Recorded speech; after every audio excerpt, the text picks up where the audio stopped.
Have you ever noticed how people love to say, just love yourself? As if self-love is sitting on a shelf somewhere between oat milk and emotional stability.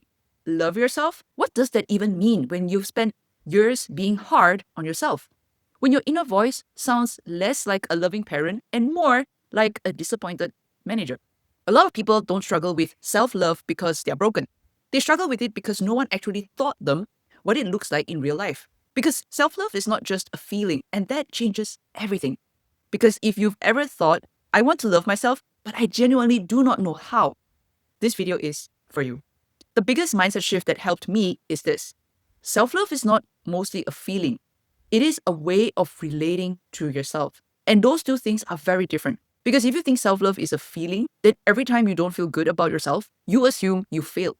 But if self-love is a relationship, then suddenly the question changes. If you don't know how to practice self-love, I want to make it really simple. Not easy, but simple. Here's the first thing. Self-love starts with not turning on yourself the second life gets hard. Because a lot of people think self-love means adding more positive thoughts. But sometimes the first step is just removing the violence. And yes, I mean violence in the quiet way. The internal eye roll, the constant self-criticism, the way you speak to yourself after one awkward moment, like your entire bloodline should be embarrassed. Because you cannot build a safe relationship with yourself if you are always mentally lunging at your own throat. And I'm not saying you need to become wildly positive overnight. If your brain has been roasting you for 10 years, it's probably not going to suddenly become a meditation app. But there is a middle ground. Instead of what is wrong with me, maybe, okay, what's going on with me? That is a completely different energy. One is an attack, the other is curiosity. And self-love often begins there, not with admiration, with gentleness, noticing your pain without immediately turning it into a corrective flaw. That alone can change a lot. The second tip is self-love is keeping small promises to yourself. This one is huge because many people are waiting to feel worthy before they start treating themselves well. But often, worthiness grows after you start showing up for yourself consistently in very small ways, tiny ways, not dramatic reinventions, not my 5 a.m. morning routine changed my life. Sometimes self-love is, I said I'd go for a 10-minute walk, so I did. I said I'd put my phone down and go to bed, so I did. Because every time you keep a small promise to yourself, you send yourself a message. I matter enough to be taken seriously by me. So if you don't know how to practice self-love, start here. Pick one tiny promise you can actually keep today.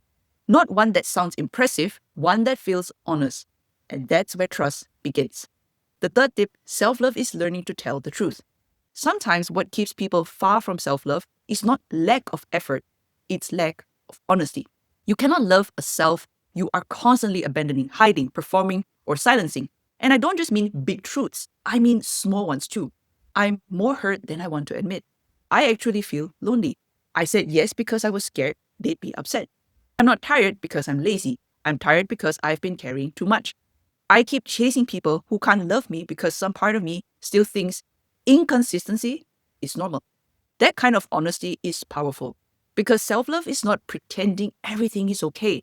It is being real enough with yourself that healing becomes possible. That is love too. In fact, that may be the beginning of real love. The fourth tip, self-love is not always soft. Sometimes it has standards. This one changed a lot for me because I used to think self-love was mostly about being kind to myself. And it is, but not only. Sometimes self-love is incredibly tender. And sometimes it sounds like, no, we're not doing this again. No, we're not chasing people who only like us when we're easy. No, we're not saying yes from guilt and then resenting everyone in silence. No, we are not burning ourselves out and calling it ambition. Sometimes self-love is soft. Sometimes self-love has a backbone. Because if love has no standards, it becomes self-abandonment in a prettier outfit. And this is why self-love and self-respect are so connected. You start loving yourself more deeply when your actions stop contradicting what you know is good for you. You can mess up and still love yourself. You can struggle and still love yourself.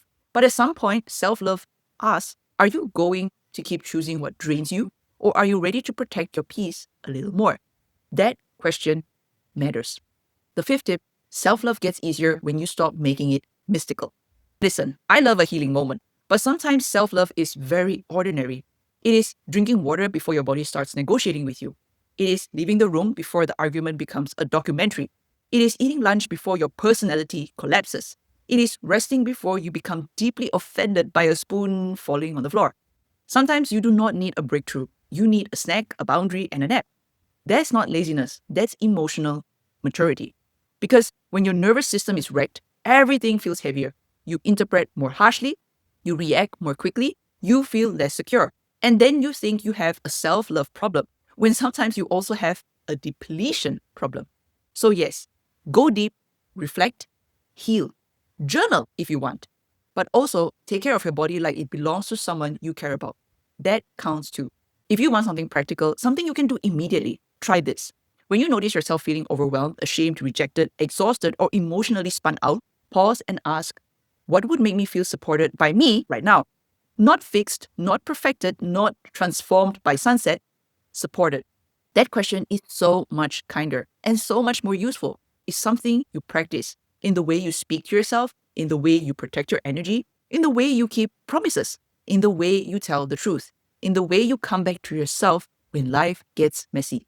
And that means you can start now, not when you're more healed, not when you're more confident, now. If this video resonated with you, do check out this video over here because it goes even deeper into the kind of inner shift that changes how you see yourself and your relationships. And I'd love to hear from you in the comments. What's one small way you can show yourself love today? Not in theory, but for real.